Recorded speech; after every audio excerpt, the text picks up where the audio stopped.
है। अंशु सुनो ना, पहले लड़ बजाते ऐसे वीडियो चालू कर दिए हैं। ठीक है। तो देखिए कहानी शुरू होता है ऐसे कि एक राज्य था, ठीक है। राज्य का मतलब क्या हुआ, स्टेट। और पहले जब राज्य हुआ करता था ना, तो एक वहां राजा राज करते थे, ठीक है। तो क्या हुआ, राजा राज कर रहे थे। किसी ने कह दिया कि राजा साहब ये फलाना आदमी है, ये अमुक आदमी है, इसका जो भी सुबह में मुंह देख लेता है ना, तो उसका जतरा बिगड़ जाता है, मनहूस आदमी है, मतलब इसका चेहरा जो है ना मनहूस है, ठीक है।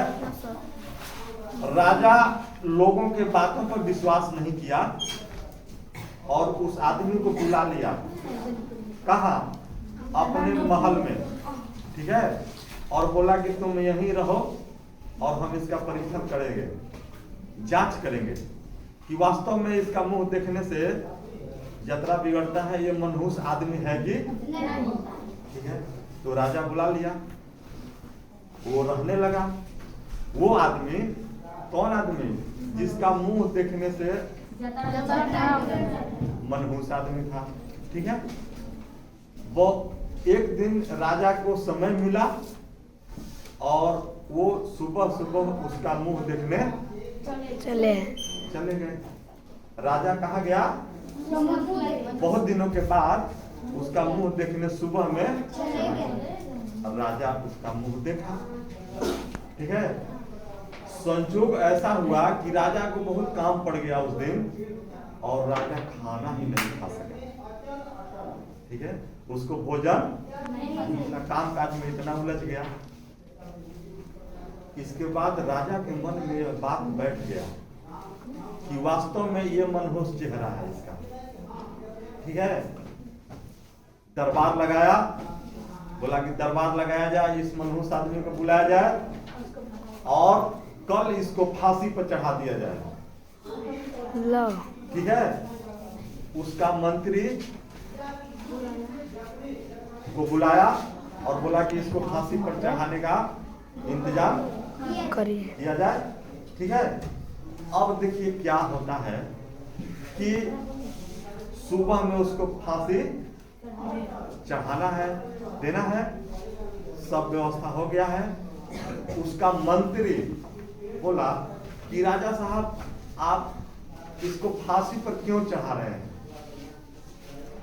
तो मंत्री, पहले राजा का इतना पावर होता था कि मंत्री इसी तरह प्रश्न नहीं पूछ सकता था राजा से। तो राजा से विनम्र होकर बोला कि राजा साहब मुझे क्षमा कीजिए, लेकिन मैं यह जानना चाह रहा हूं कि आखिर इस आदमी को आप फांसी पर क्यों चढ़ा रहे हैं। तो बोला, राजा बोला कि इसलिए फांसी पर चढ़ा रहे हैं क्योंकि इसको हमने सुबह में देखा और हमको भोजन नहीं मिला, ठीक है। भोजन नहीं मिला तो इसका वास्तव में चेहरा मनहूस है। तो मंत्री देखिए क्या बोलता है, बोला कि राजा साहब जिस दिन आपका ये चेहरा, आप इसका चेहरा देखे, आपको भोजन नहीं मिला, लेकिन आपका जिस दिन ये चेहरा देखा उसका नतीजा है कि ये फांसी पर चढ़ रहा है। तो सबसे बड़ा मनहूस कौन है, राजा को एकदम शौक लग गया, अरे बाप रे बाप, वास्तव में, ठीक है। तो इस कहानी से आप क्या सीखे।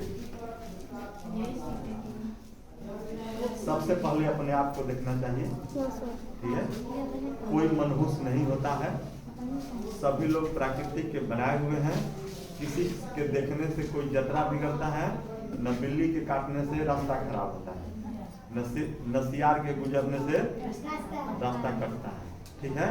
सब लोग इस प्राकृतिक में हैं और सब लोग सुंदर हैं, सब लोग अपने काम से चल रहे हैं, अपने आवश्यकता के अनुसार चल रहे हैं। इस तरह का जो आलोचना करते हैं, इस तरह की जो बात करते हैं, उनको अपने अंदर खुद देखना चाहिए कि आखिर हम कैसे, ठीक है, धन्यवाद आप